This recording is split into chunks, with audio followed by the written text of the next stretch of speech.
This video was made possible by Audible. Get a free audiobook from Audible exclusively by going to audible.com/HAI.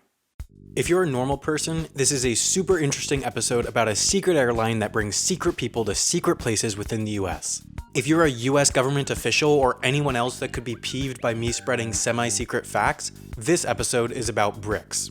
A brick is a building material used to construct walls, floors, or other building elements in a fast and cost-effective way. Interestingly, bricks come in different sizes depending on where you are.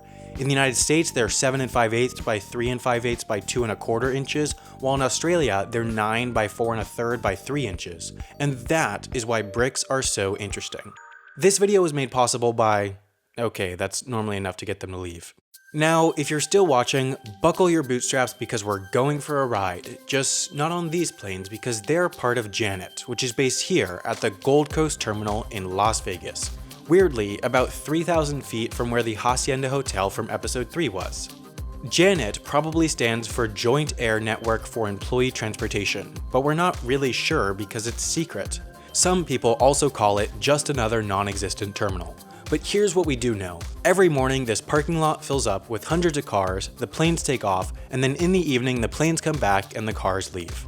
We know they have 6 Boeing 737s and 5 prop planes. We also know who owns the planes. You can go right onto the FAA website, pop in the registration number of one of the planes, and it'll tell you that it's owned by the US Air Force. But the US Air Force doesn't operate these flights, and we're not 100% sure who does, at least nowadays.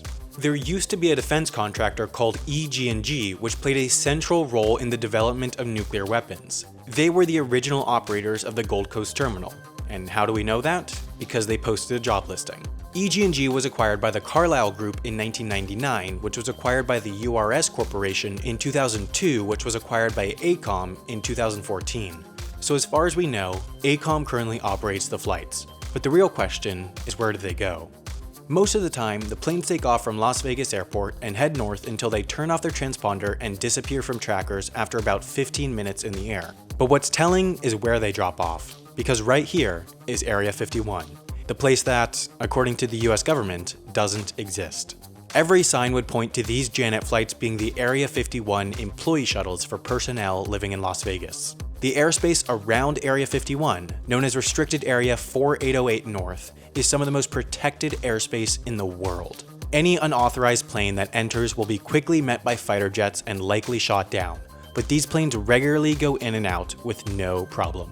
While we can only speculate that the planes go to Area 51 based off where they drop off tracking, we know for certain that they go to the TONOPAH test range. This site is where the US military develops and tests many of its weapons, and while it's still highly classified, the Janet planes that go here don't turn off their transponder, meaning that we know for certain that planes land here. Janet planes have also been seen regularly going to China Lake, a Navy research and development site, Plant 42, the site where the US Air Force builds its planes, and Edwards Air Force Base, another site home to classified research and development projects. What's really impressive about Janet is how little we know about it, despite it flying hundreds or even thousands of people per day.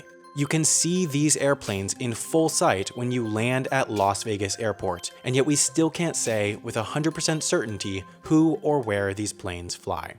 But what we can say with certainty is how to get a free audiobook. You head to audible.com/HAI. As you probably know, Audible is a leading provider of audiobooks and other spoken word entertainment. They have thousands of great titles, and there are some audiobooks that you can only find on Audible, like Artemis by Andy Weir, the author of The Martian, which I highly recommend. What's amazing about Audible is that they stand behind their product. If you don't like what you've listened to, you can swap it out for another one with their great listen guarantee. Once you try out your free book, membership includes 1 free title a month and 30% off everything else. I love audiobooks because you can essentially read no matter what you're doing, and I'm sure you will too, so it's worth going and trying out a book for free with their 30-day free trial at audible.com/HAI.